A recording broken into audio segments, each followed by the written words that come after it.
Silakan pendeta. Selamat malam saudara-saudari sekalian yang sudah bergabung dengan kami di Jemaat Fisdak.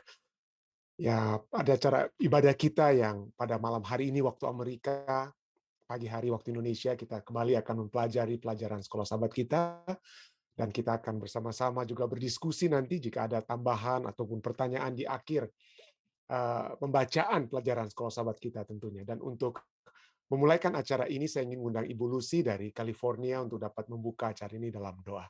Silakan Ibu Lucy. Mari kita berdoa. Bapa kami yang ada di surga, segala kepujian dan hormat hanya diperuntukkan bagi Engkau, Tuhan. Tak putus-putusnya kami selalu mengucap syukur dan terima kasih untuk kemurahan-Mu yang selalu berlaku atas kehidupan kami. Terima kasih Tuhan untuk kesempatan di mana kami selalu diberi kesempatan untuk kembali belajar firman-Mu. Begitu banyak firman yang sudah kami pelajari Tuhan, biar Roh Kudus-Mu menolong kami semua, supaya yang sudah kami pelajari boleh kami laksanakan di dalam kehidupan kami. Tuhan, Engkau tahu keadaan kami, Engkau tahu hati kami. Kami rindu Tuhan, untuk hidup ini boleh diperkenan oleh Engkau. Untuk hidup ini diubah dari sifat tabiat kami yang tidak berkenan kepada Engkau. Kami serahkan hidup ini Tuhan, Engkau mau pakai hidup ini untuk menjadi kepujian dan kebesaran nama-Mu.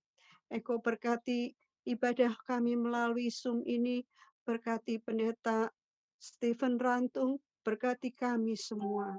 Terima kasih Tuhan, Engkau mau ampuni segala kesalahan kami. Di dalam nama Tuhan Yesus kami berdoa.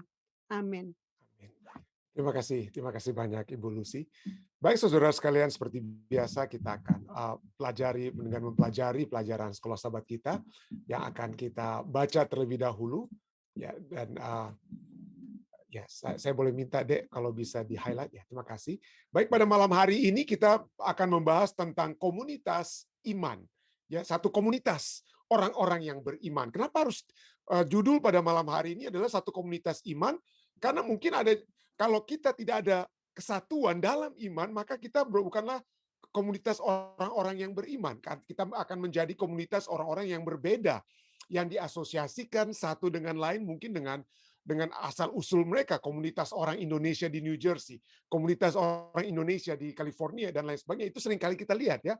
Jadi ada pembedaan-pembedaan yang dapat terjadi di dalam kehidupan umat manusia saat ini yang mungkin dipisahkan oleh sebab geografis atau dari suku mana, komunitas orang Manado, komunitas orang Ratahan, komunitas orang ini dan itu. Jadi, tapi pada malam hari ini mari kita lihat bagaimana yang akan kita pelajari dari kitab Yesaya itu, dan juga kemudian akan tambahan nanti. Bagaimana yang Allah inginkan itu adalah pertama-tama dan terutama adalah komunitas iman. Adalah komunitas iman yang eksklusif kepada Tuhan, bukan eksklusif kepada hal-hal lainnya atau hal-hal yang dapat merekat kita dengan apa yang manusia sudah coba untuk rekatkan. Entah itu suku, bangsa, dan lain sebagainya. Tapi marilah kita direkatkan dengan Tuhan, dan apa yang terjadi kalau itu yang telah merekatkan kita. Baik, malam ini kita akan membahas tentang komunitas iman. Ya, bangsa Israel dikatakan adalah sebuah imamat yang rajani dan bangsa yang kudus, dengan beberapa imam diasingkan untuk mewakili mereka sebagai pemimpin ibadah. Namun di waktu yang akan datang, beberapa orang asing dari bangsa lain akan menjadi pemimpin ibadah. Seperti kita sudah lihat juga dari tadi malam ya, dalam Yesaya 6 ayat 21. Bagaimanakah perubahan ini mempengaruhi komunitas iman yang sudah diperbaharui? Bagaimana? Nah, kita lihat ada beberapa ayat misalnya kita bisa baca ya pada saat ini. Pertama adalah Matius 28 ayat 19, di sana dikatakan, karena itu pergilah jadikanlah semua bangsa muridku. Jadi ada bangsa, bukan hanya satu bangsa, tapi sini apa? Semua bangsa. Orang-orang murid, apa maksud saya, murid Yesus pada saat itu, mereka pikir bahwa yang harus pertama kali itu adalah mereka, bangsa Israel atau Yehuda, ya, keturunan Abraham. Tapi Yesus katakan semua bangsa. Dalam Kisah 26 ayat 20 juga dikatakan, Mula-mula aku memberitakan pada orang-orang Yahudi di Damsyik, di Yerusalem, Rasul Paulus memberikan kesaksian ya, dan di seluruh tanah Yudea dan juga kepada bangsa-bangsa lain. Ya, kepada bangsa-bangsa lain bahwa mereka harus bertobat dan berbalik kepada Allah serta melakukan pekerjaan-pekerjaan yang sesuai dengan pertobatan itu. Jadi sudah bukan lagi eksklusif tapi inklusif ya. Galatia 3:28. Semua dikatakan adalah satu di dalam Kristus Yesus. Semua adalah satu di dalam Yesus Kristus. Siapa itu yang satunya itu adalah apa? Tidak ada lagi orang Yahudi atau Yunani. Tidak ada lagi hamba atau orang merdeka. Tidak ada lagi laki-laki atau perempuan. Semuanya itu satu di dalam Kristus Yesus. Kolose 3 ayat 11. Dalam hal ini tiada lagi orang Yunani atau orang Yahudi, orang bersunat atau tidak bersunat, orang barbar atau orang skit, budak atau orang merdeka. Tetapi Kristus adalah semua dan di dalam segala sesuatu. 1 Timotius 3:16 katakan apa? Bagaimana sesungguhnya rahasia ibadah kita apa? Bahwa Yesus dia yang telah menyatakan dirinya dalam rupa manusia, dibenarkan dalam roh, yang menampakkan dirinya kepada malaikat-malaikat, diberitakan. Yesus diberitakan di antara bangsa-bangsa yang tidak mengenal Allah. Yang dipercayai di dalam dunia, diangkat dalam kemuliaan. Jadi sudah bukan lagi, sekali lagi saya ulang-ulang ini kalimatnya, bukan lagi eksklusif, tapi inklusif ya. Semua dapat dimasukkan. Nah, di dalam tatanan dunia baru sesuai rencana Allah, bangsa-bangsa lain bukan hanya bergabung dengan umat Allah, namun mereka akan menjadi rekan sekerja dengan bangsa Yahudi dalam komunitas iman yang sudah dipersatukan menjadi imamat yang rajani. Ya, imamat yang rajani. Tadi malam kita sudah berbicara tentang priesthood of all believer. Jadi semua kita adalah apa? Imam sesungguhnya. Tapi sekarang siapa kita itu? Siapa semua itu? Itu bukan hanya suku bangsa tertentu, bukan hanya mungkin karena mungkin Ellen White ataupun gereja Advent mungkin pada yang katakan dimulaikan di Amerika Serikat, maka itu adalah hak pertama-tama untuk menjadi pemimpin gereja Advent mungkin orang Amerika. Tidak seperti begitu ya. Gereja Advent saja kita sudah memiliki orang dari apa ya? Dari Eropa. Jan Paulsen ya dapat menjadi seorang pemimpin, dan kita lihat itu jadi bukan hak eksklusif satu apa suku bangsa. Kenapa bukan hanya kita apa? Semua orang-orang lain sudah menjadi rekan sekerja dalam komunitas iman yang sudah dipersatukan menjadi imamat yang rajani. Itulah sebabnya perbedaan antara Yahudi dan bukan Yahudi akan menjadi tidak relevan secara fungsinya. Nah, kapankah nubuatan Yesaya ini digenapi? Paulus sebagai misionaris kepada bangsa-bangsa lain. Petrus katanya adalah misionaris kepada bangsa Yahudi. Tapi Rasul Paulus adalah misionaris kepada orang-orang yang dianggap kafir atau bangsa lain selain Yahudi. Dia mengatakan dalam Galatia 3:28-29, dalam hal ini tidak ada lagi orang Yahudi atau Yunani, karena kamu semua adalah satu di dalam Kristus Yesus. Dan jikalau kamu adalah milik Kristus, maka kamu juga adalah keturunan Abraham dan berhak menerima janji Allah. Dan menjadi pewaris Allah dan selanjutnya diangkat menjadi imamat yang rajani. Bukan mandat untuk menjadi kelompok elit yang menyombongkan diri. Kami yang harus diutamakan. Bukan ya. Tetapi itu adalah sebuah pengutusan untuk bergabung dengan orang Yahudi dalam mengabarkan apa? Perbuatan-perbuatan yang besar dari Dia yang telah memanggil kamu keluar dari kegelapan kepada terangnya yang ajaib. 1 Petrus 2 ayat 9 bandingkan dengan Yesaya 66 ayat 19. Pengangkatan orang Yunani dan bangsa-bangsa lain. Orang Yunani itu bangsa-bangsa kafir di luar Yahudi ya. Orang-orang Greka dianggap ya. Termasuk juga orang Romawi karena mereka di zaman Yesus ya, walaupun penguasanya orang Romawi, tapi kebudayaannya tetap kebudayaan Yunani. Ya, kebudayaan yang kerajaan sebelum Romawi, Helenisasi ya, kerajaan Yunani itulah yang budayanya diangkat oleh orang-orang Romawi. Jadi pengangkatan orang Yunani itu termasuk adalah orang Romawi atau semua ya di luar Yahudi. Pengangkatan orang Yunani dan bangsa-bangsa lain bukanlah menjadi alasan bagi orang Yahudi untuk menggerutu dan mengatakan bahwa Allah bersikap tidak adil dalam memberikan mereka upah yang sama. Kita lihat ada perumpamaan Yesus dalam Matius 20 ayat 1-16 yang kita akan lihat ya. Ada orang yang kerja mulai dari pagi lalu sampai sore, tapi waktu pagi dikasih pekerjaan sudah dijanjikan ini upahmu. Mereka setuju dengan upah tersebut. Ada jam-jam berikutnya, lalu sampai sore masih ada beberapa jam sebelum pekerjaan selesai, tetap ada orang yang apa? Dipanggil untuk bekerja. Lalu pada saat orang-orang yang pertama sudah bekerja, mau menerima gaji, menerima upah 1 hari itu, mereka lihat, loh kenapa orang yang cuma kerja 2-3 jam, kenapa hasilnya sama? Ini nggak adil dong. Ya, tapi pemilik kebun katakan, loh kan perjanjian kita, kamu akan dapat ini upahmu. Itu kalau kamu sudah setuju, berarti kamu terima. Ya, kamu terima saja dengan upah turun. Nah, Anda bisa lihat ya, bagaimana perumpamaan tersebut ya. Jadi tidak ada alasan ya kita katakan, oh saya lebih eksklusif karena saya ini sudah lebih dulu jadi orang Advent. Saya lebih dulu kenal kebenaran. Ya. Jadi saya yang harus diutamakan. Tidak ya, tidak seperti begitu. Jadi orang Yahudi jangan menggerutu dan mengatakan bahwa Allah bersikap tidak adil dalam memberikan mereka upah yang sama. Sebaliknya, tidaklah patut bagi orang Yunani untuk memperlakukan saudara mereka orang Yahudi dengan sikap tidak hormat. Artinya harus saling menghormati. Ya. Apalagi kalau pekerja yang dipekerjakan sebelumnya memandang remeh kepada mereka yang dipekerjakan belakangan. Lihat Matius 20 ayat 1 sampai 16. Jadi orang Yahudi pertama kali mereka yang dipercayakan firman Allah menurut Roma 3:2 sebagai saluran pernyataan Allah. Dan Paulus kemudian menulis kepada orang Yunani, apa yang dia katakan? Karena itu apabila beberapa cabang telah dipatahkan dan kamu sebagai tunas liar telah dicangkokkan di antaranya dan turut mendapat bagian dalam akar pohon zaitun yang penuh getah, janganlah kamu bermegah terhadap cabang-cabang itu. Coba kita lihat.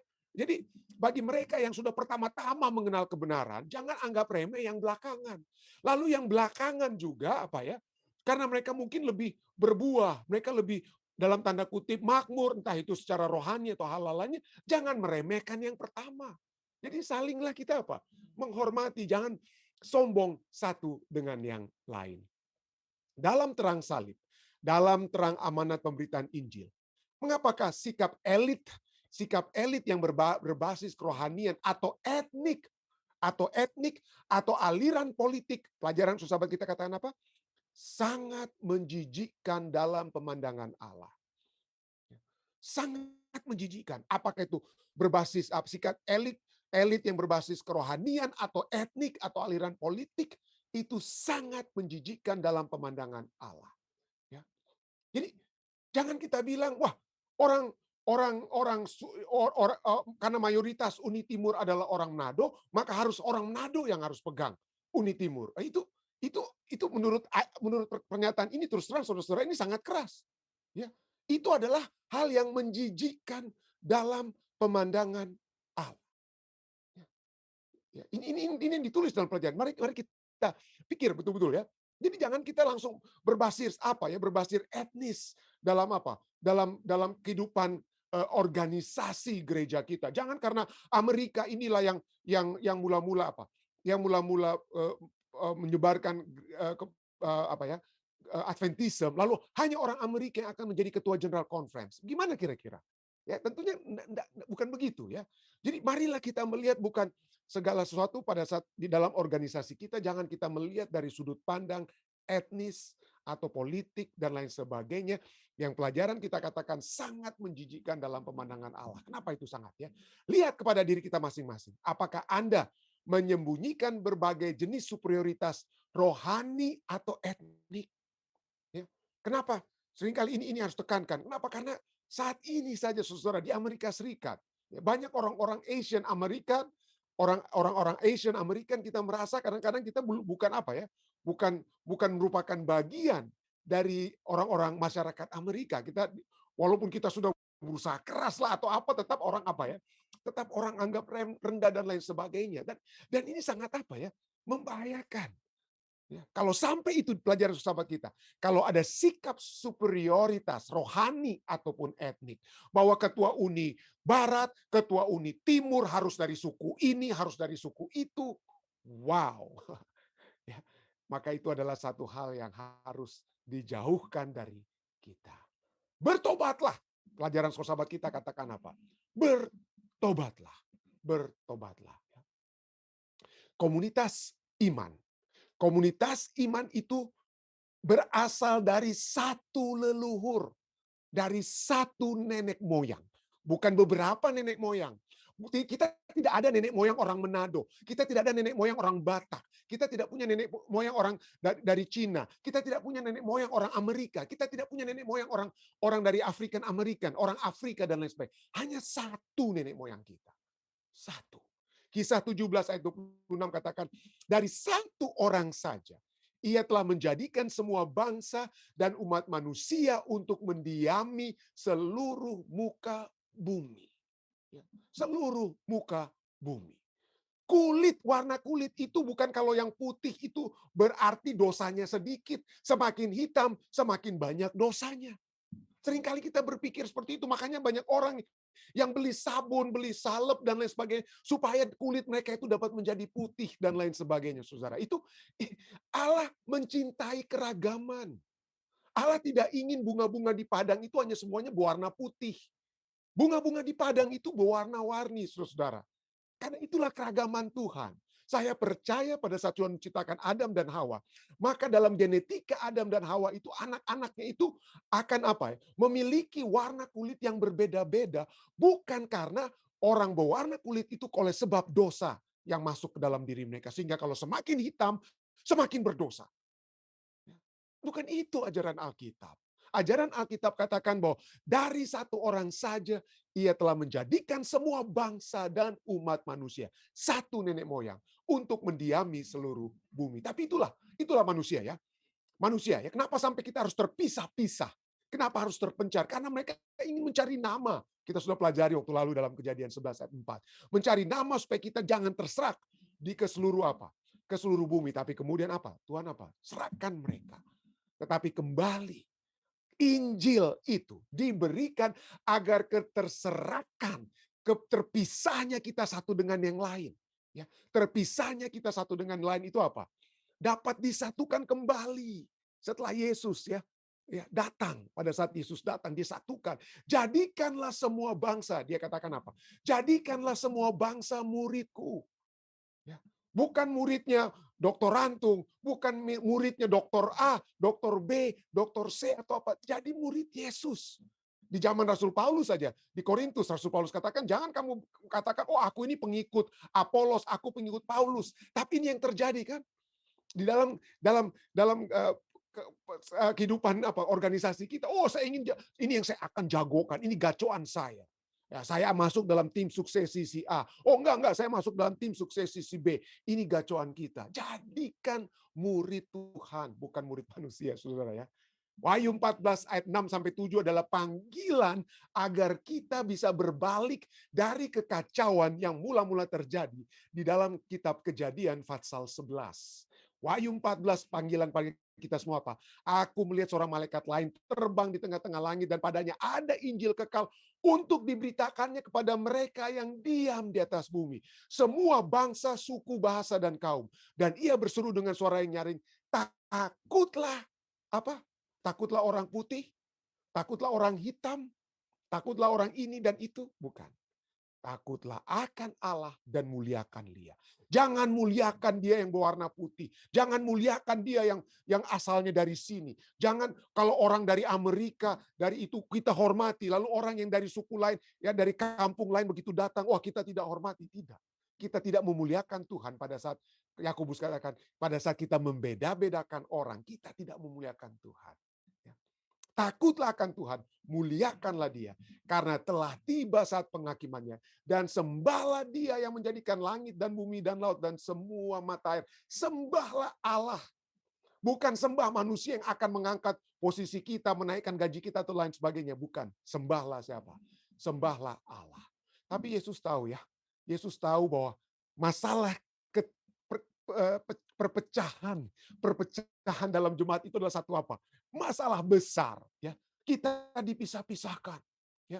Kita dipisah-pisahkan, gantinya kita bersatu, tapi kita ingin semakin kita pisah. Waduh, kalau bisa uni, dari 2 uni jadi 3, dari 3 nggak puas, jadi 4. Dari satu conference, dari satu daerah, wah ini suku saya ini kenapa tidak termasuk di conference ini? Kenapa tidak ada perwakilan? Itu bahasa orang dunia. Bahasa bilang perwakilan untuk mewakili kita itu bahasa dunia, saudara-saudara. Bahasa surgawi adalah kita mewakili Tuhan. Kita bukan mewakili suku saya, kampung saya. Sehingga supaya kita ada wakil, kita harus dibagi-bagikan. Konferensi itu, daerah itu akan diperbesar, diperlebar, dan lain sebagainya. Kalau konferensi itu semakin dimekarkan dan lain sebagainya dengan tujuan katanya untuk penginjilan, tapi coba kita lihat. Begitu pemekaran itu harus buat kantor baru, harus buat pimpinan baru, dan lain sebagainya. Sehingga yang untuk menginjil langsung kepada jemaat itu semakin berkurang. Orang lebih suka untuk jadi pimpinan. Dan Tuhan tahu ini dia. Saya mohon maaf saudara, tapi ini adalah satu beban yang terus terang saja. Mahasiswa saya di Universitas Kelabat sudah sering mendengarkan beban yang saya ingin bawakan. Marilah kita melihat persatuan, bukan apa yang harus dipenuhi dari pihak suku saya. Dan supaya itu dipenuhi, maka suku saya ini harus buat apa? Saya harus buat satu daerah yang terpisah dari daerah lainnya. Gereja kita tidak akan berkembang kalau itu yang harus kita kembangkan. Ya. Tapi di sini Yesus sudah katakan apa? Ya Bapa yang kudus, peliharalah mereka dalam namamu. Yaitu namamu yang telah engkau berikan kepadaku. Supaya mereka menjadi satu sama seperti kita. Kenapa ada trinitas itu saudara-saudara? Tri-unity. Tujuannya sama. Tujuannya sama itu apa? Pekerjaan Tuhan. Bukan tujuan mereka, aduh saya ini kan Bapak. Oh enggak, saya kan anak. Jadi saya harus diutamakan. Oh no, saya kan Roh Kudus, saya menggerakkan manusia. Artinya kalau mereka sampai tidak memiliki satu visi dan misi, dan masing-masing ingin agar kebutuhan mereka dipenuhi, maka mereka bukan menjadi triunity. Ya. Disunity. Tetapi kita harus mengambil contoh Trinity tersebut karena tujuan yang sama. Satu komunitas iman itu tentu saja harus diusahakan. Saya tahu ini adalah satu hal yang tidak gampang untuk terjadi. Tetapi itulah sebabnya Efesus 4 ayat 3-6 katakan apa? Berusahalah. Berusahalah memelihara kesatuan roh. Bukan perpecahan oleh sebab letak geografis kita, makanya kita harus dipisah-pisahkan dan lain sebagainya. Berusahalah memelihara kesatuan roh oleh ikatan damai sejahtera. Dan kemudian kata-kata satu, coba kita hitung ada berapa kali muncul dalam Efesus 4 ayat 3-6. Satu tubuh, satu roh, sebagaimana kamu telah dipanggil kepada satu pengharapan yang terkandung dalam panggilanmu. Satu Tuhan, satu iman, satu baptisan, dan satu Allah dan Bapa dari semua. 7, saudara-saudara. 7 kata satu itu diulang-ulangi. Artinya lengkap sekali. Seperti ingatlah dan kuduskan hai sahabat. Kamu harus berhenti siapa? Sebutkanlah engkau anakmu dan seterusnya. 7, saudara-saudara. 7 kata satu diulang-ulangi di sini. Karena itu penting sekali. Tuhan ingin kesatuan itu lengkap. Tuhan ingin kesatuan yang harus kita usahakan itu harus menjadi apa? Lengkap. Dan sumber persatuan unity itu terus terang. Bukan manusia, bukan saya yang mungkin boleh dikatakan berbicara saat ini. Tidak. Sumber persatuan unity itu adalah Roh Kudus. Dikatakan sini, berusahalah memelihara kesatuan roh. Ya, kesatuan yang roh berikan. Jadi dengan kata lain, kalau kita mau bersatu, Roh Kudus dulu kita pikirkan. Bagaimana caranya kesatuan roh itu diperoleh? Ingat, sebelum Yesus memerintahkan, pergilah kamu, kabarkan Injil ya, mulai dari mana? Dari Yudea, Yerusalem, Yudea, Samaria sampai ke ujung bumi. Yesus katakan apa? Oke, pergi ya, langsung pergi. Tidak. Tunggu. Yesus katakan apa? Tunggu dulu di Yerusalem sampai Roh Kudus turun kepadamu. Dan pada saat itu murid-murid yang tadinya gontok-gontokan, siapa yang harus berdiri di tangan menjadi yang berdiri di samping kiri atau kanan Yesus, ya. Mereka semua berdebat siapa yang harus menjadi tangan di posisi tertentu. Mereka membuat tim-tim suksesi, saudara ya. Yohanes, Yakobus, dan ibu mereka membuat satu tim suksesi. Ibu mereka datang bicara kepada Yesus, Yesus tolong dong, anak-anak saya ini dua ini, satu kiri, satu kanannya. Ada tim-tim suksesi. Tapi Yesus katakan, Yesus tidak setuju dengan tim-tim suksesi, saudara. Yesus itu bukan cara Tuhan. Itu bukan cara surga. Itu cara politik manusia, tapi bukan cara surga. Apa yang terjadi cara surga? Mereka disatukan di Yerusalem, mereka bersekutu dalam doa. persatuan yang mereka miliki. Lalu Roh Kudus turun. Dan kita lihat bagaimana persatuan itu apa terjadi. Setelah Roh Kudus turun, tadinya mereka ingin siapa yang mau di depan, siapa yang harus bicara di antara mereka. Tapi begitu Roh Kudus turun, kalau Anda membaca dalam Kisah pasal 4 dan seterusnya, Anda lihat bagaimana Petrus berdiri di depan murid-murid yang lain untuk memberitakan Injil. Dan murid-murid di belakang itu berdiri di belakang Petrus tanpa komplain, tanpa mereka menggerutu. Kenapa? Karena adanya kesatuan dalam roh tersebut. Jadi Roh Kudus itu harus menjadi bagian kita. Pada saat pemilihan-pemilihan atau apapun yang kita lakukan, di jemaat, ya, di conference, di uni, di divisi, GC, kiranya Roh Kudus itulah yang menuntun kita. Roh Kudus, sehingga ada persatuan yang sejati. Dan kita betul-betul disatukan secara lengkap. Ya. Dan itulah sebabnya ada penulis ini, Mike Timis katakan, we do not work for unity. Saya tidak sempat pisahkan kata for dan unity ya. Kita tidak bekerja untuk satu kesatuan, tapi we work to end. Kita bekerja untuk mengakhiri dan erase disunity, kekacauan. Caranya bagaimana? Rasul Paulus sudah bilang, saling menghormati satu dengan yang lain. Lemah lembut dalam kasih. Seorang menganggap yang lain lebih dari dirinya sendiri.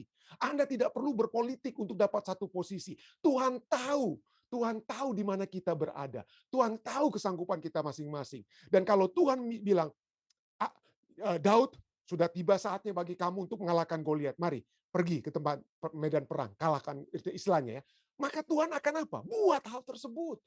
Tapi sementara Raja Daud, ini seperti Wiko Preya di Universitas Labat ya, sementara dia sebelum dia mendapatkan kesempatan tersebut, dia masih terus menjaga kambing domba ayahnya. Walaupun dia pulang pergi di istana Saul untuk memainkan kecapi, dia sudah diurapi oleh Samuel menjadi raja, dia pulang pergi, it's okay. Dia pulang pergi, kembali lagi mengembalakan dombanya, it's okay. Tuhan tahu di mana dia. Tuhan tahu kapan waktunya yang tepat. Jadi itulah kita harus mengakhiri erase disunity dengan tidak melihat bahwa diri kita itu saya lebih cocok nih jadi ketua GC ini daripada si saudara itu atau apa ini saya lebih cocok mungkin. Jangan seperti begitu. Itu harus di end, harus diakhiri dan harus di erase.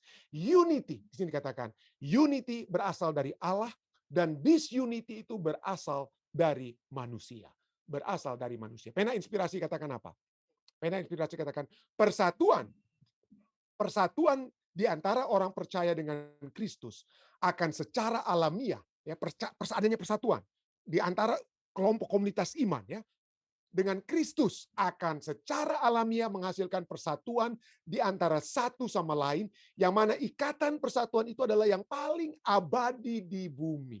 Bersatu dulu dengan Tuhan, maka kita akan disatukan dengan yang lain. Kita bersatu dalam Kristus seperti Kristus adalah satu dengan Bapa. Hanya dengan persatuan pribadi dengan Kristus, oleh persekutuan dengannya setiap hari, setiap jam, kita menghasilkan buah-buah Roh Kudus. Itu hasilnya ya. Pertumbuhan kita dalam kasih karunia, sukacita, kegunaan. Semua tergantung pada persatuan kita dengan Kristus dan tingkatan iman yang kita miliki di dalam Dia. Jadi ada tingkatan iman. Ada yang mungkin masih orang Jakarta bilang atau Jawa bilang cetek, masih di bawah. Tapi ditingkatkanlah. Bagaimana? Pada saat kita bersatu dengan Dia dikatakan? Persekutuan dengan setiap hari, setiap jam. Kita menghasilkan buah-buah roh. Ambil waktu untuk beribadah. Dengar firman Tuhan, belajar secara pribadi. Bukan hanya dengar dari apa yang ibadah fisdak, tapi Anda juga buka Alkitab tersebut. Maka tingkatan iman yang itu akan akan bertambah. Ya. Dimulaikan dengan kesatuan roh. Ya. Berusahalah memelihara kesatuan roh oleh ikatan damai sejahtera. Tapi bagaimana ujung-ujungnya? Kalau kita terus-menerus bersatu dalam kesatuan roh, kita terus mendengar bertumbuh iman kita dengan mempelajari firman Tuhan, apa yang terjadi? Maka Efesus katakan apa? Sampai kita semua telah mencapai kesatuan iman dan pengetahuan yang benar tentang anak Allah, kedewasaan penuh dan tingkat pertumbuhan yang sesuai dengan kepenuhan Kristus. Saya berdoa kiranya kesatuan iman yang dimulaikan dengan kesatuan kita oleh apa yang dibuat oleh Roh Kudus dalam kehidupan kita akan menjaga persatuan tersebut dapat terjadi di dalam kehidupan kita dalam kehidupan rumah tangga kita, di jemaat kita, di organisasi gereja kita, atau di mana saja. Saya berdoa kiranya ini dapat terjadi di dalam kehidupan kita masing-masing. Saya bawa ini dalam nama Yesus. Baik, terima kasih saudara. Ada lagi mungkin tambahan-tambahan ataupun pertanyaan sehubungan dengan pelajaran tambahan kita pada malam hari ini? Ada kira-kira? Ya, silakan mungkin. Oh, orang tua saya mungkin, Luan. No, this okay. Sudah. Nggak Oh, bisa. Ya, puji Tuhan. Oke, Om Rain mungkin? Ini mantan-mantan ketua UNI, nih mantan-mantan pemimpin, nih bagaimana ini menghadapi persatuan. Saya cuma jadi dosen, jadi mungkin cuma teori, tapi prakteknya bagaimana nih Om Rain? Terima kasih, Dave, sudah mendapatkan pengetahuan lagi bertambah soal pelayanan persatuan. Terima kasih. Puji Komplit. Tuhan. Puji Tuhan. Ada pertanyaan mungkin Ketua Lingga? Saya lihat Pendeta Muda Tulus jika ada. Dari Bapak, Ibu silakan. Esther sepertinya, Pendeta. Oh, oke. Silakan. Saya tidak sempat lihat Ibu Esther. Silakan. Ibu Esther Taniwel, ya silakan. Di-unmute. Oke. Ini pertanyaannya begini, Pendeta. Tadi Pendeta bilang kita kalau pengabaran Injil itu kita tidak boleh menganukan suku-suku. Kita harus berusaha untuk bersatu berdasarkan ayat tadi. Tapi kenyataannya, Pendeta, kalau kita strategi dalam pengabaran Injil, saya lihat kita sering sekali tergoda untuk memberikan orang-orang yang sama suku, yang mereka senangin. Karena kalau orang lain yang masuk ke situ, satu daerah mungkin susah untuk dalam penginjilan.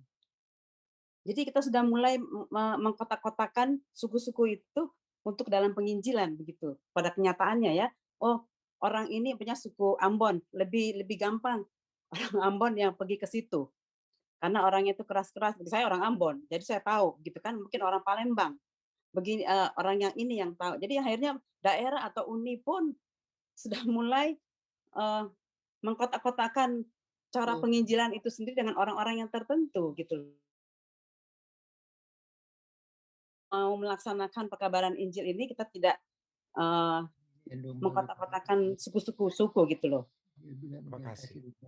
Jadi sekali lagi, kalau kita lihat di dalam Alkitab ya, kita kembali dulu pertama-tama ke dalam Alkitab. Rasul Paulus itu tentu saja ya, dia dikatakan dia memiliki kesanggupan untuk menginjil kepada orang-orang Yunani oleh sebab mungkin kesanggupan yang apa ya, yang dia miliki, misalnya dia juga menjadi warga negara apa Romawi dan hal-hal lainnya. Seakan-akan bahwa itulah yang menyebabkan Rasul Paulus itu lebih cocok untuk menjadi rasul kepada orang-orang apa?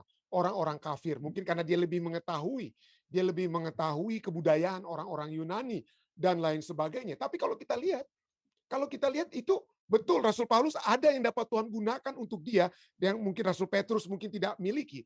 Tetapi yang menuntun dia itu adalah Tuhan. Yang menuntun dia itu adalah Allah sendiri. Dan kalau kita lihat kalau kita lihat ada yang katakan Rasul Thomas bahkan sampai ke India. Ya, sampai ke India. Jadi ada begitu banyak rasul-rasul lain, ada yang sampai ke Ethiopia dan lain sebagainya menurut tradisi gereja.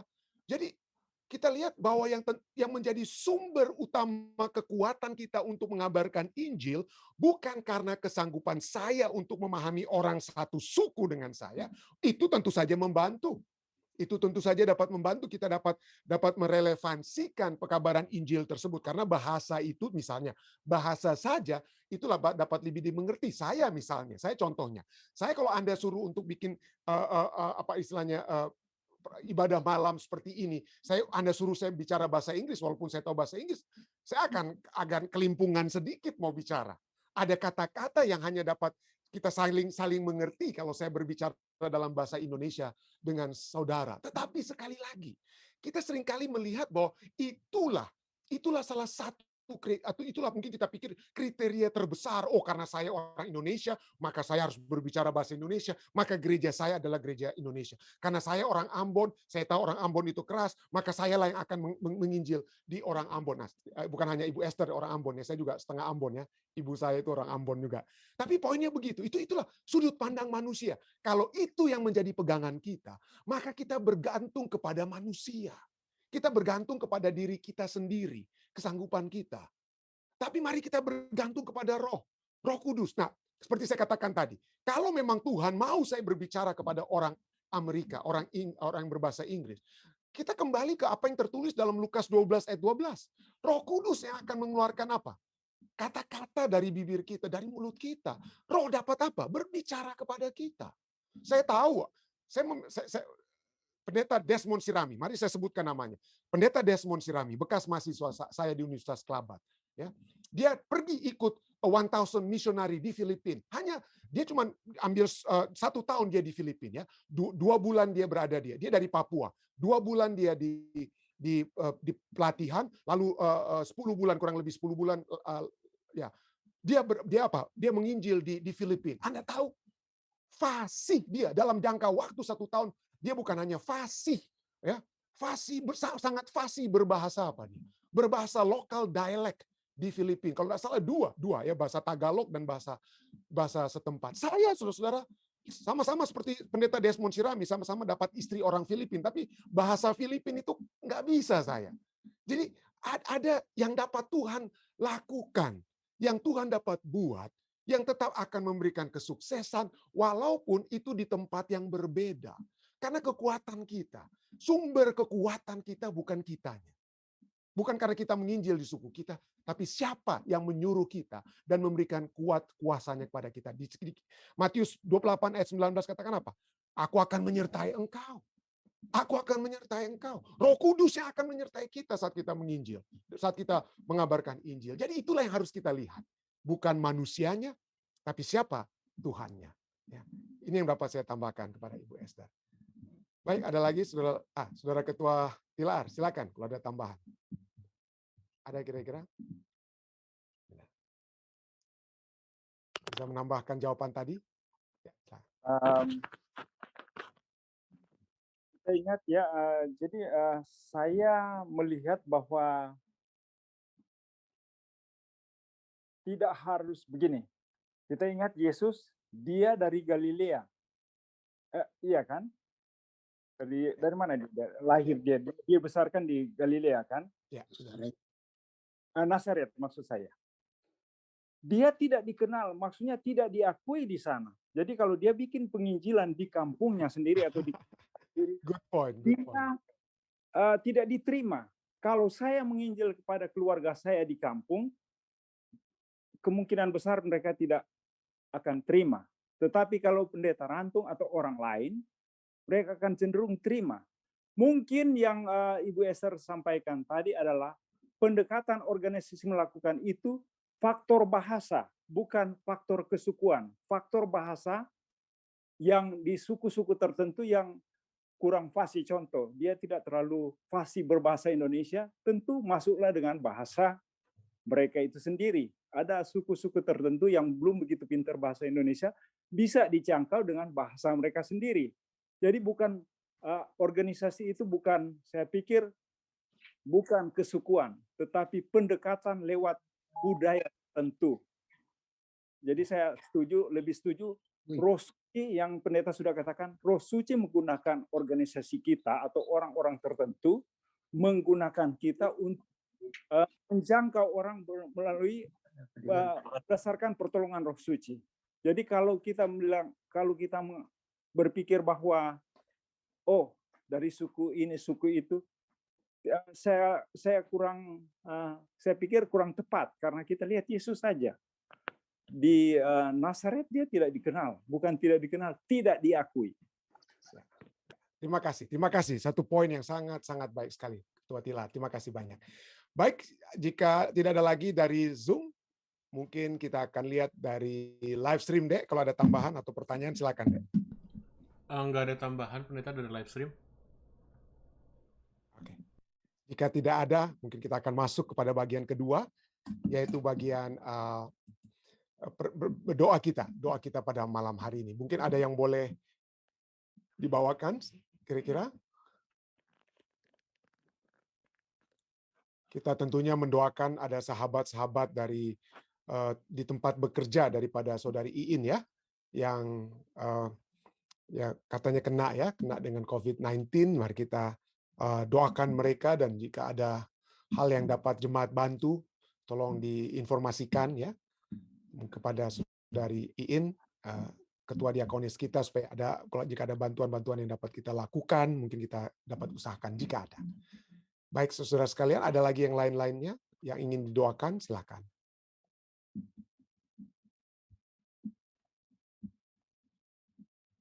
Atau kesaksian, bagaimana jika ada kesaksian-kesaksian. Ya, kita sudah melewati 1 tahun bersama-sama, ini sudah memasuki tahun kedua ini ya.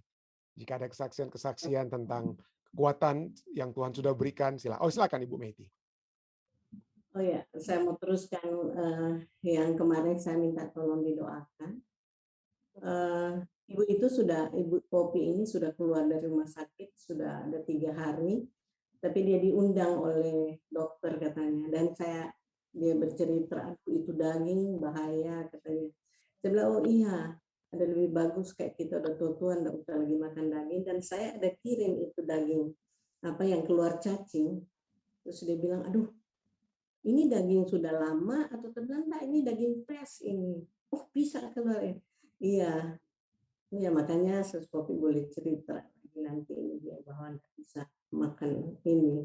Oh iya nanti saya doain saya ya. Katanya diundang dokter. Saya bilang, oh Sus Popi itu bukan satu kebetulan, tetapi itu bagus, itu dia memang Tuhan utus Sus Popi supaya bisa bercerita di teman-teman di rumah sakit, memberikan semangat pada mereka.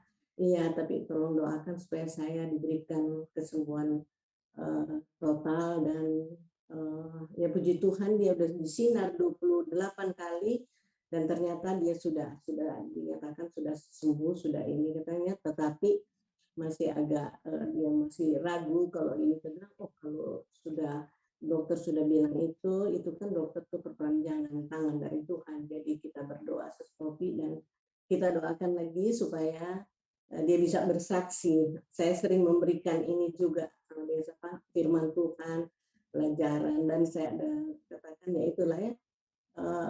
Ada satu ayat sesuatu dia bilang, kalau engkau mengasihi aku, turutlah perintah-perintahku. Jadi kita ikut aja perintah Tuhan. Jadi kita doakan supaya Sepopi semangat dan dia bisa bersaksi. Terima kasih. Oke, terima kasih banyak Ibu Meti.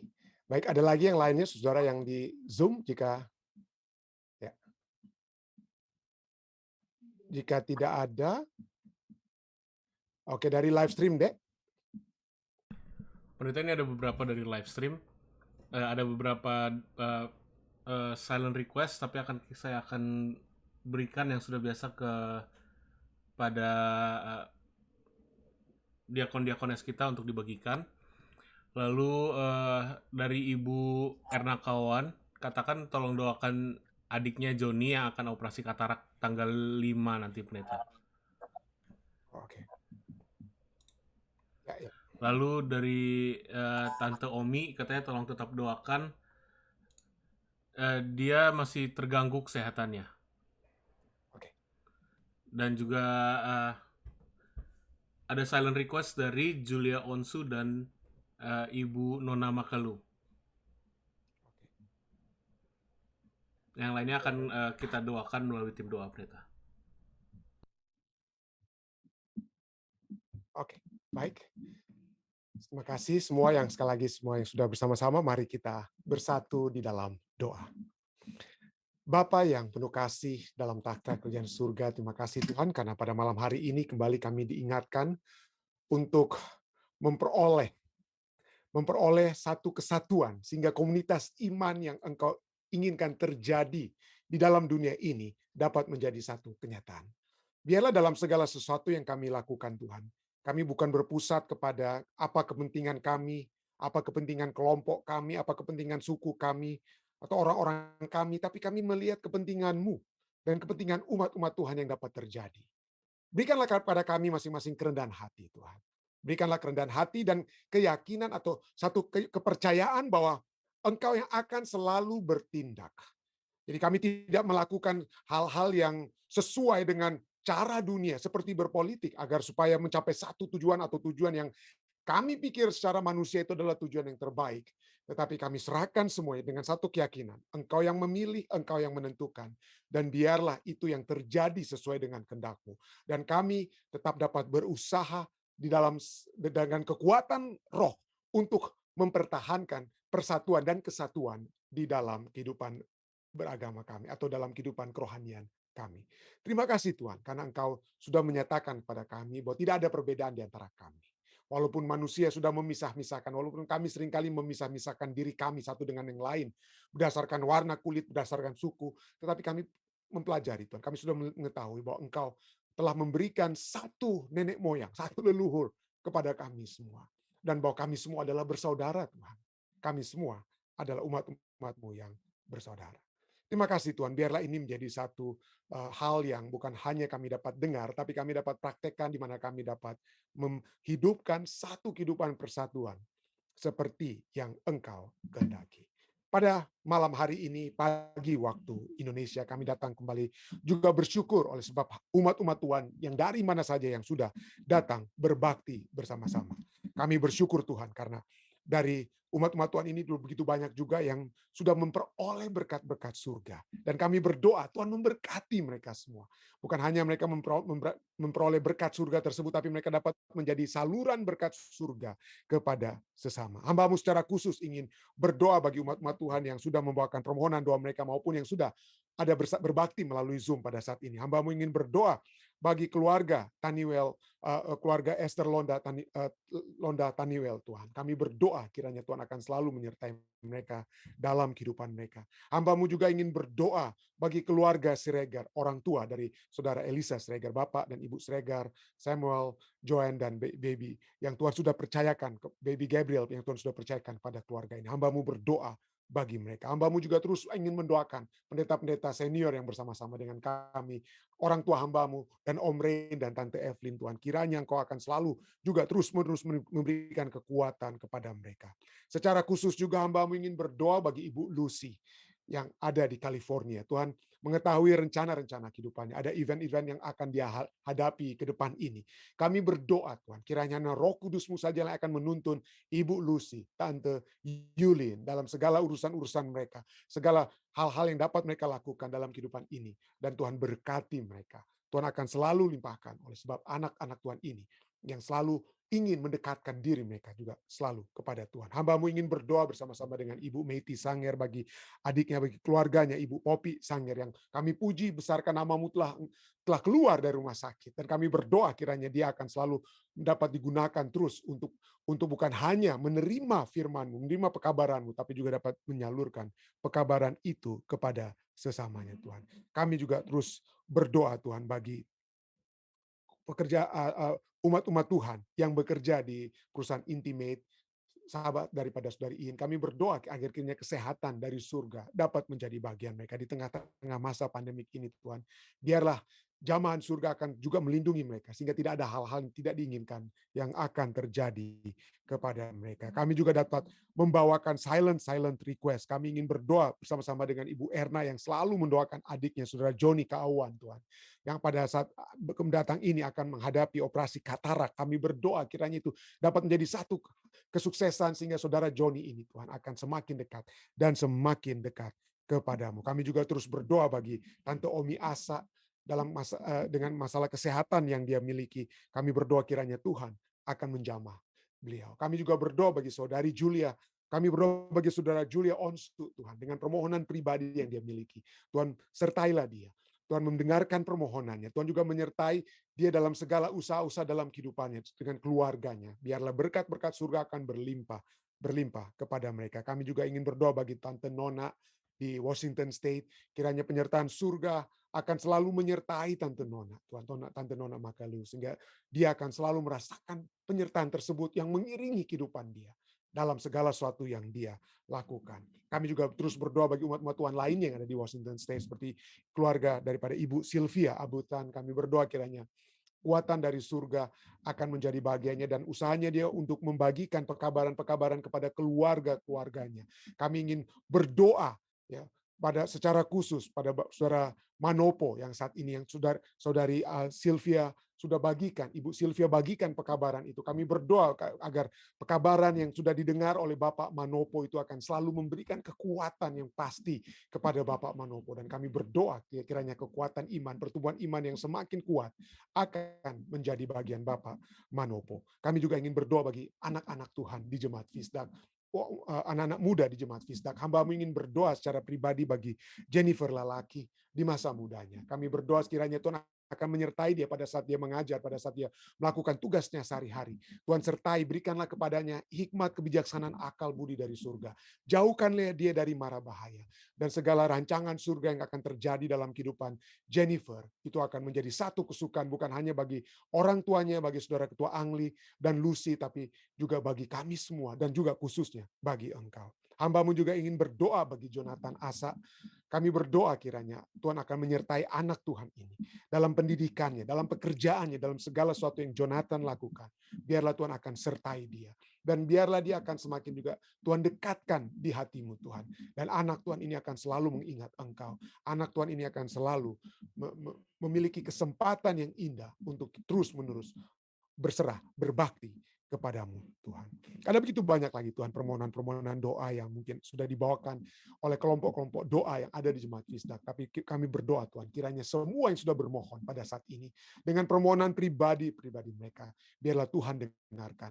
Dan biarlah segala sesuatu dapat dijawab sesuai dengan kehendak-Mu pada waktu yang tepat bagimu Tuhan. Dan karena doa-doa ini telah hamba bawa, hanyalah di dalam nama Yesus Kristus yang adalah Tuhan dan Juru Selamat penebus kami. Sekali lagi terima kasih banyak saudara-saudari sekalian yang sudah bersama-sama dengan kami di Jemaat Fisdak. Sampai bertemu kembali besok malam di waktu yang sama. Tuhan menyertai kita semua. Stay safe dan stay healthy.